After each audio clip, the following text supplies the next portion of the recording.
Donc je suis aujourd'hui directrice d'archives départementales du Lot, mais quand le projet a démarré, j'étais directrice d'archives départementales de l'Aude, et donc je formais le tandem avec Marie sur la genèse de ce projet. Et je tiens quand même à saluer la présence dans la salle des archives de l'Aude, et notamment de Joël Barbier et Anne Robert, qui m'ont beaucoup épaulé dans l'Aude sur ce projet-là. Merci beaucoup à toutes les deux. Et Magali pour les Pyrénées-Orientales. C'était le petit groupe des travailleurs et des travailleuses sur le long. Voilà. Alors, je vais peut-être faire quelques redites, mais on ne sait jamais, pour préciser quelques points que Marie a déjà soulevés. Alors, attends, hop.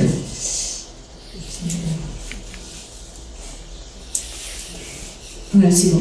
Alors, là, j'ai remis quelques photos pour resituer, mais vous connaissez tout ça par cœur, maintenant, l'arrivée. Et je voulais juste remettre ces photos, et surtout cette carte-là, qui est fournie gracieusement par le projet Exilis, voilà, pour vous montrer la concentration de Cannes dans le sud-ouest, et vous expliquer pourquoi ce projet a pris une échelle régionale. Le projet Pyrénées-Orientales a pris une échelle régionale par la suite. C'est parce que notre région, notre belle région, est fortement marquée par cette empreinte de Tillala. Je ne suis moi-même issue, puisque mon père et mon grand-père sont passés la frontière en 1939.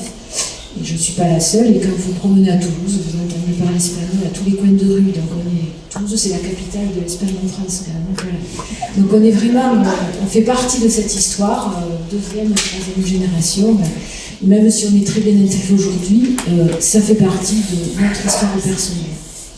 Alors, la genèse, Marie l'a rappelé, je veux quand même juste insister sur la loi de mémoire démocratique de 2022 qui est fondamentale, qui est vraiment dans les processus de réconciliation, les processus mémoriels. Ces pas en avant sont fondamentaux.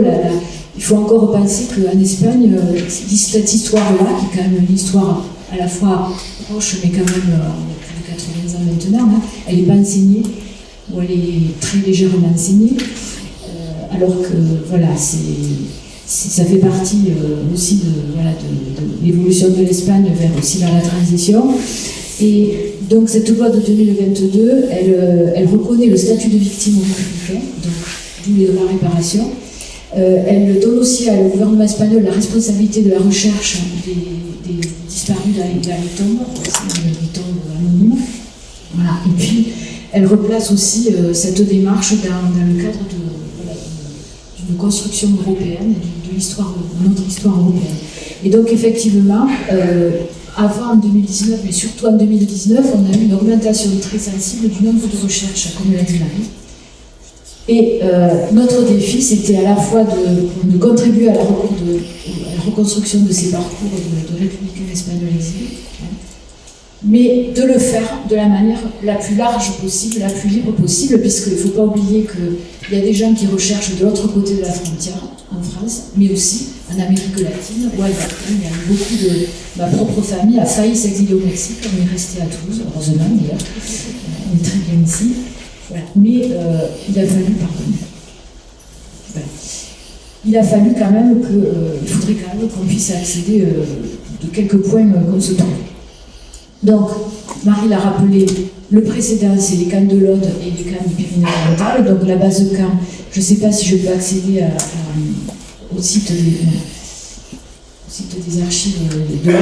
Donc je vous ai mis une capture d'écran. Hein. Donc dans le programme participer que vous avez en ligne, dans le bandeau avec la construction du site, vous allez sur participer, vous avez le programme républicain espagnol, archives des républicains espagnols, avec une partie sur les archives des camps. Mais de la même manière que dans les Pyrénées-Orientales, on a aussi des fonds privés, par exemple, qui ont été numérisés, donc vous avez aussi de l'iconographie, etc. Et donc après, vous avez les différents camps qui sont listés. Et alors le méthodique classé, c'est encore des choses qui sont en cours parce que le projet est en cours. Alors, à la différence des fichiers d'Argelès, hein, j'avais remis mais ça on l'a déjà vu, dans l'Aude, on n'a pas mis en ligne une base de données, mais on a mis les archives brutes.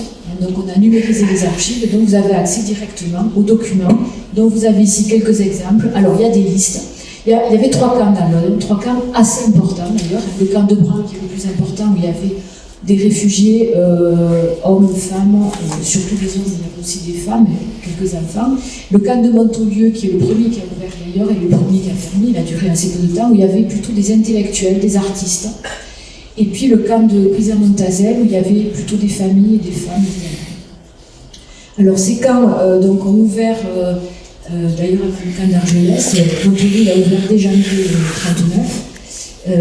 Il a fermé en mai, et les camps de Bram et de Cuisa ont fermé en 40, et je crois que c'est le camp de Bram qui a fermé en 41, mais il a succédé aux internés des travailleurs étrangers, avec quelques quartiers réservés à des groupements de travailleurs étrangers. Mais ils ont fermé avant Rivesaltes, et à la différence de Rivesaltes, ils n'ont pas servi pendant la Seconde Guerre mondiale. Il n'y a que des Espagnols ou des travailleurs étrangers qui ont arrêté. Donc là, vous avez, par exemple, liste alphabétique des réfugiés. Là, vous avez une liste de demandeurs d'asile du camp de Bram, une liste de mineurs de 18 ans, et puis, donc, à côté de ces listes, vous avez des fiches individuelles. Alors, malgré le fait, alors le camp de Bram, il a ouvert après le camp de Rivesaltes, où il y avait des petites filles. Alors le camp de Rivesaltes, c'était un peu un camp de triage. Ça partait après dans d'autres camps du sud de la France. Et là, on était un peu mieux organisé. Il y avait des fiches imprimées à remplir.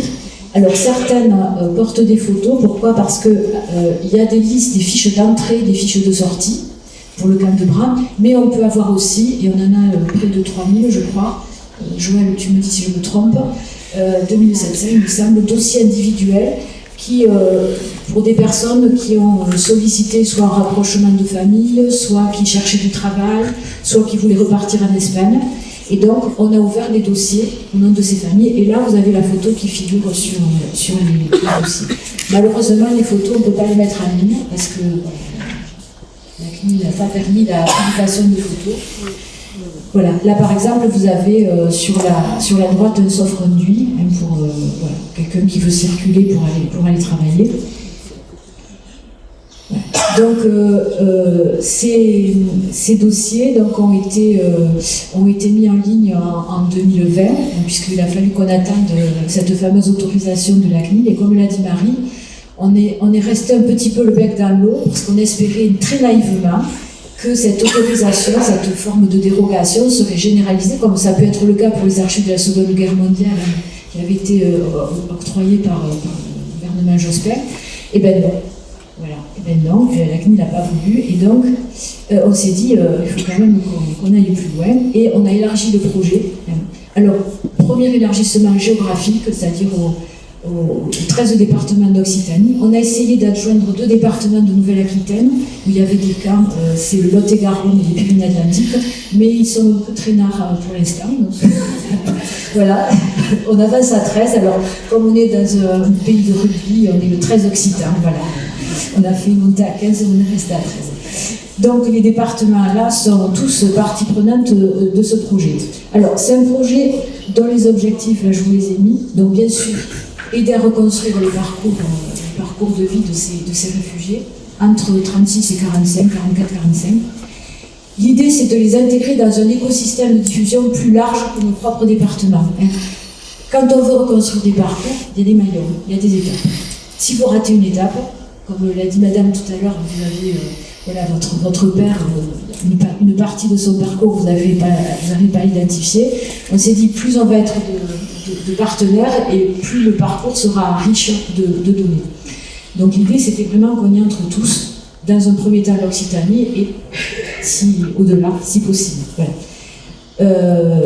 Sachant aussi qu'il y a d'autres écosystèmes plus larges. Je pense également à des bases de données qui existent déjà, soit nationales, soit internationales, avec des bases espagnoles, par exemple, qui existent, mais également, par exemple, le Badarolsen, avec la recherche de réfugiés ou de déportés, Yad Vashem, le mémorial de la Shoah, qui par ailleurs publie en ligne des données à caractère personnel sans autorisation. C'est pas la première fois que je le dis, mais c'est quand même un peu ralent. Voilà. Donc ensuite, l'idée c'est également de coordonner la normalisation de la publication de ces données. C'est-à-dire que chacun n'y aille pas avec sa petite façon, son indexation personnelle ou sa description, etc., mais d'avoir une description, une normalisation en termes d'indexation qui permettent voilà, de croiser potentiellement les données à terme, et si possible avec un point d'entrée unique. L'idée, ce n'était pas de reconstruire quelque chose qui existe, une plateforme qui n'existe pas, qui aurait coûté de l'argent pour la construire et la maintenir ensuite, hein, mais plutôt d'essayer de trouver un point d'accès. Et ce point d'accès, il existe déjà, c'est France Archives. Donc l'idée de se rapprocher du portail France Archives. Autre objectif, c'est de faire évoluer cette réflexion sur le cadre juridique d'accès à ces données à caractère personnel. Bon, Marie vous a raconté notre parcours de combattante, voilà, mais qui n'est pas terminé, hein, parce que là, voilà, on est en train de continuer à travailler avec la CNIL. Hein. L'idée, c'était quand même d'avoir, de dire à la CNIL, bon, les données qu'on a proposées dans les Pyrénées-Orientales et l'Aude, on les retrouve dans les autres départements. On a des sources, je vais vous montrer le type de sources qu'on a mis dans le projet, mais on retrouve à peu près le même type de sources partout. Donc chaque fois recommencer les mêmes explications, c'est un peu fatigant. Voilà. Et puis, le dernier objectif, c'est quand même de valoriser notre position et notre rôle en tant que service d'archives. C'est nous qui détenons les sources de première main, d'accord ? On les détient et on les manipule et on les traite de manière scientifique. Donc, on peut nous faire confiance hein, sur la manière. Contrairement à un certain nombre d'institutions, d'organisations mémorielles qui essayent parfois de regrouper des archives de manière artificielle et qui n'ont pas forcément les professionnels pour les gérer. Donc, c'est aussi de mettre notre rôle en avant. Alors, les archives qui intéressent le projet, donc bien sûr les fonds des camps. Alors, dans les camps, vous avez, Marine en a un peu parlé tout à l'heure, les archives administratives des camps, hein, mais il y a également, bien sûr, toutes les archives qui concernent la gestion des entrées et des sorties administratives des internés. Voilà. Donc, je vous en ai montré quelques exemples pour l'Aude. Les fonds des préfectures et sous-préfectures, alors souvent les fonds des camps, ils sont dans les fonds des préfectures. Hein, ça dépend des départements, des fois ils sont loin. Il y a une sous-série pour les camps, des fois c'est à part. Liste de recensement des étrangers, bénéficiaires du droit d'asile, l'allocation de logement, les internés à centres d'accueil, etc., les travailleurs étrangers. Donc, tout ça, on le trouve dans les fonds des préfectures et sous-préfectures. Tout ce qui est service sécurité, surveillance, comme l'a dit Marine tout à l'heure, au niveau de l'État, ça se retrouve aussi dans les départements, dans les assignés à résidence, les internés, les suspects, etc. Tous les centres de détention, par exemple les registres d'écrou dans les prisons, les internés administratifs, les dossiers de procédure, vous avez des gens qui ont fait, des réfugiés qui ont fait l'objet de procédures, et puis quelques fonds privés. Alors, ça, on a fait un premier travail collectif qui a été de faire un état des lieux, des sources qu'on allait prioritairement mettre dans le projet, numériser et indexer. Ça ne veut pas dire que ce premier état est exhaustif. On continue à fouiller, j'allais dire, dans nos fonds, hein, chaque fois qu'on trouve. Et je vais vous citer un petit exemple qui date de hier. Parce que hier, en exerçant ma mission de contrôle scientifique et technique des archives communales, donc j'ai fait la visite d'archives d'une commune hier après-midi. Pour ne pas la citer, Saint-Cyr-la-Popie, qui est, comme chacun sait, le plus beau village de France. Et donc, à Saint-Cyr-la-Popie, j'ai trouvé 2 petits cahiers d'écoliers, l'un avec les listes d'étrangers recensés dans la commune pendant la période de la guerre, et l'autre avec le registre des réfugiés espagnols de la commune. Donc, je les ai ramenés aux archives départementales, bien sûr, on va les numériser et on va les indexer, les faire rentrer dans le projet. Donc, on est toujours à même temps de trouver dans d'autres types de fonds, notamment dans les fonds des communes, hein, des archives qui intéressent le projet, et petit à petit, on alimentera ces bases de données, enfin en tout cas numérisées, que nous sommes tous en train de constituer. Donc du coup, dans le Lot, on est rentré dans le projet, bien entendu, et on a numérisé. Alors le Lot, il n'y avait pas de gros camps comme dans l'Aude ou les Pyrénées-Orientales, il y avait un petit camp à Catus. Mais il y a eu beaucoup de passages. On a eu des résistants espagnols fameux, comme Mosquito, par exemple, qui est mort le jour de la libération, le pauvre. Donc, on a des listes. Là, par exemple, donc, on avait une liste de réfugiés admis à l'hôpital de Cahors. qu'on a sélectionné pour aussi l'indexer. Une liste de recensement des étrangers espagnols prescrits par l'arrêté du général commandant de la 17e région militaire, donc avec les réfugiés qui résident dans les circonscriptions des brigades de la gendarmerie nationale. Et un troisième exemple, qui est une classification nominative des réfugiés espagnols par catégorie et arrondissement. Alors ça fait partie d'un fonds privé, mais il se trouve des archives publiques. Parce que, vous savez, pendant les périodes de guerre, les archives publiques, elles sont un peu malmenées. Il y a quelques détournements, on ne veut pas que les gens sachent que le tonton, il était collabo, ou ce genre de choses. Donc, hop. Ou alors, c'est les résistants qui prennent les archives. Donc, on en retrouve dans les familles, souvent, et puis après, on les récupère par des voies diverses et variées. Donc, l'objectif pour nous, là, aujourd'hui, c'est la publication en ligne. Donc là, j'ai mis des croix ou en fonction de l'état d'avancement, ce qui est fait ou pas fait. Donc, identification collective des données sensibles, c'est fait. Alors, ce que nous a demandé le service interministériel des archives de France, qui a accepté d'être notre porte-parole auprès de la CNIL, parce qu'on s'est dit que plutôt que de refaire tous le même parcours qu'on a fait la LOD et les PO, c'était plus intelligent d'avoir un porte-parole qui en plus est près de Dieu, donc qui est à Paris et qui peut intervenir plus facilement que nous, pauvres petits provinciaux, et qui sont nous incompris. Et du coup, les archives de France nous posent des questions, on s'efforce de répondre. Et par exemple, on a fourni tout un tas de documents qui permettent de concrétiser un petit peu d'abord les demandes qui sont faites, les questions des gens. On a fourni des appuis. Donc on est allé rechercher les soutiens des associations de descendants de républicains, l'OFPRA, la direction générale de l'Office combattant de l'Office national des anciens combattants victimes de guerre, des associations de souvenirs comme Présence de Manuela Fagna, qui était le dernier président de la République en exil, qui est mort à Montauban, dont la tombe est d'ailleurs aujourd'hui un lieu de mémoire qui a été identifié par le gouvernement espagnol. Voilà, donc ces appuis-là. On a dit aussi à la CNIL que les expériences de mise en ligne de la base camp et de la mise en ligne des données des camps de Bras-Montour n'avaient suscité aucune demande de retrait par les descendants, donc par les familles. Il n'y a pas de demande d'effacement des données en ligne, donc ça c'est quand même un signe. Voilà. Et puis on s'est posé deux questions. Est-ce que les personnes dont on veut mettre les données en ligne sont vivantes ou décédées? Parce que si elles sont décédées, la question ne se pose plus. D'accord, on peut les mettre en ligne. Donc ça écarte déjà toute une partie de la loupe de la CNIL. Et puis la deuxième question, c'est est-ce que les données qu'on veut mettre en ligne, elles sont sensibles ou pas au regard des articles 6 et 46 de la loi de protection du décret de la loi de protection des données de 78. Voilà.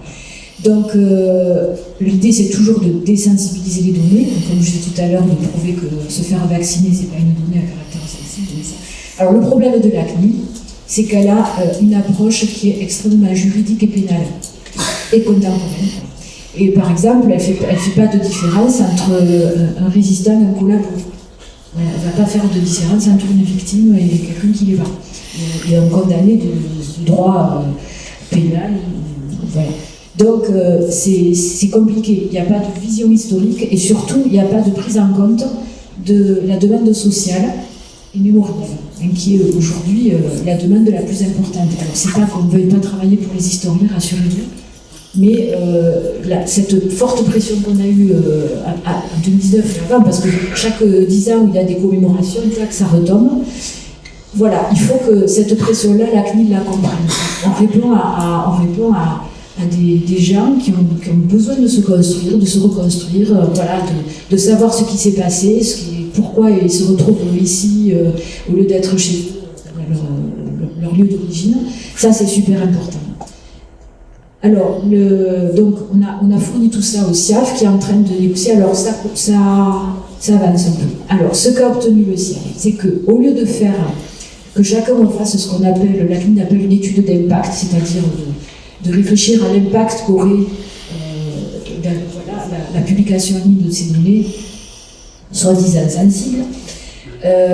L'idée, c'est de faire une étude type, et pour tout le monde, que le SIAF remplirait, Et nous, on aurait juste à mettre la manière, compléter avec la manière dont on met les données à disposition, soit par une base, soit par... voilà. Alors, ce qu'on avait pensé avec Marie, quand on a lancé le projet en 2019, c'était que c'était intelligent d'avoir ces deux projets, parce que l'un, présenter les données sous forme d'une base de données, donc déjà avec un traitement des données, tandis que nous, on le présentait sous forme de données brutes. Et on se disait comme ça, la CNIL aura deux approches différentes du projet. Bon, ça n'a pas suffi. Donc là, il faut que chacun d'entre nous explique comment on va mettre les données. Mais normalement, ça devrait être. Voilà. Alors, du coup, voilà un tableau qui fait... Alors, chaque fois que je présente le projet, j'interroge tous mes collègues, tous mes confrères et consoeurs d'Occitanie pour savoir où ils en sont. Ça leur donne aussi un petit coup de fouet. Donc, vous voyez que tout ce qui est en vert foncé, c'est fait. Donc, identification, classement, numérisation, indexation, publication. Vous voyez que la colonne de publication, il n'y en a que deux qui sont vertes, foncées, plus foncées, c'est l'Aude. Et puis les Pyrénées-Orientales, parce que les Pyrénées-Orientales, elles sont en train de... Puisque au début, c'était une base de données, là, elles mettent, comme l'a expliqué Marie, les archives numérisées en ligne aussi. Et les autres, on attend, voilà. Donc, voilà, vous avez des départements qui sont plus ou moins avancés en fonction du fait que les fonds étaient classés ou pas. Voilà. Alors, on s'appuie, il y a un appel à projet national qui est un projet de valorisation par la numérisation, donc auquel chacun d'entre nous, plus ou moins, a souscrit pour obtenir des fonds pour nous aider à numériser l'indexer. Alors, dans le cas du Lot, par exemple, qui est au milieu, alors je vous ai dit, c'est un département qui a été plutôt un département de passage que d'internement de concentration. On a déjà numérisé 4400 vues et de ces 4400 vues, on a indexé 2000 noms. Bon, c'est fait. L'indexation va être prête janvier 2026. Donc on attend pour la publication. Le Tarn, ils ont 136 901 vues. C'est indexé. Ils attendent de la mise en ligne, etc. Voilà. Alors, l'idée aussi pour l'accès par France Archives, c'était de conventionner avec ce portail, dont la plupart des départements ont passé de convention avec France Archives. C'est le cas de tous les départements d'Occitanie, je crois. Ensuite, une fois qu'on a conventionné, ça permettra, à travers l'indexation qui est normalisée aussi. Alors, pour l'indexation, on est parti de l'exemple des Pyrénées-Orientales qui avaient déjà travaillé dessus pour la base de Caen. Donc il y a le lieu d'internement, voilà, le nom, le prénom. Alors il y a certaines données qu'on a écartées, par exemple, on a écarté la sensibilité religieuse, ce genre de choses. Ça, c'est que la CNIL, elle aurait dit non de toute façon. Voilà. Après, vous savez, quand vous avez été dans des cas comme ça, vous avez été un réfugié espagnol, c'est difficile de cacher ses opinions politiques. Bon, bref. C'est comme ça. J'ai fini. Tu vois, c'était la dernière, et voilà.